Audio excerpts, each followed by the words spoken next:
Tumekuwa tuna advice ya kwamba hii mradi venye inafanywa leo ni ya kuwasaidia empowerment, na kuwa empower inafaa hii mbuzi sana mingi ni za kike waiweze kuzaa na iweze wagawane kama kikundi.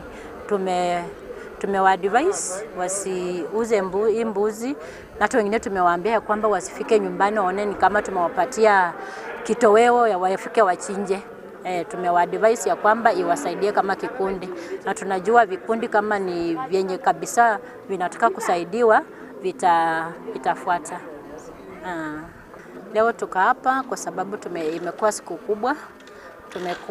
The county government imeweza kununua mbuzi kwa ajili ya kusaidia vyama, so tumeweza kuwa tukigawa vyama. Hii mbuzi itatusaidia, tutasomea watoto, hata ikizaa tutakawana. Asanteni. Aende vilivyo mpaka siku ingine afanyie watu wengine. Grupu yangu inajulikana kama Wamang'oli Wesakura Women Group. Tunafurahi siku ya leo tumepata mbuzi. Tunaenda kuiweka vizuri mpaka wanachama watafaidika. Na msio waendelee hivyo mpaka umpea mtu mwingine siku ingine. Shukuru sana sababu hii mbuzi itasaidia aswa kikundi changu cha Wesakulila.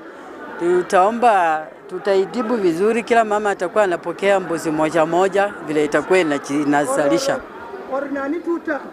Lakini kwa hiyo yote nimefurahi kupewa mama mbuzi, nimefurahi.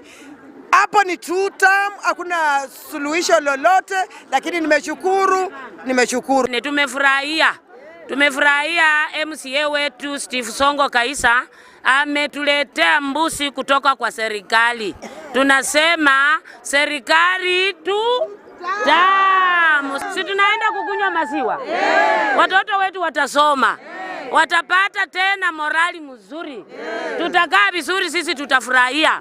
Sasa serikali tunasema sisi wajane, watoto wetu wakikaa na sisi waende shule. Leo tumempeana mbuzi kwa vikundi self help groups, vikundi 44. Kila kikundi imepata mbuzi, na tunahimiza wale wamepata mbuzi waende walinde, wafuge, ili baadaye kapate kuzaana na kusaidia wananchi wetu. Ile nataka kuhimiza na kushukuru county government kupitia kwa MCA wetu ambaye amesaidia wananchi hawa na ile mbuzi wameleta.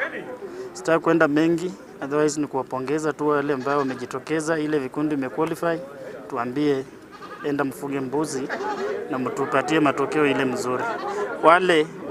Wale watazalisha matokeo baadaye pia tutakuja kuwaongezea. Najua mheshimiwa atakuja kuwaongezea kitu kingine. Asante.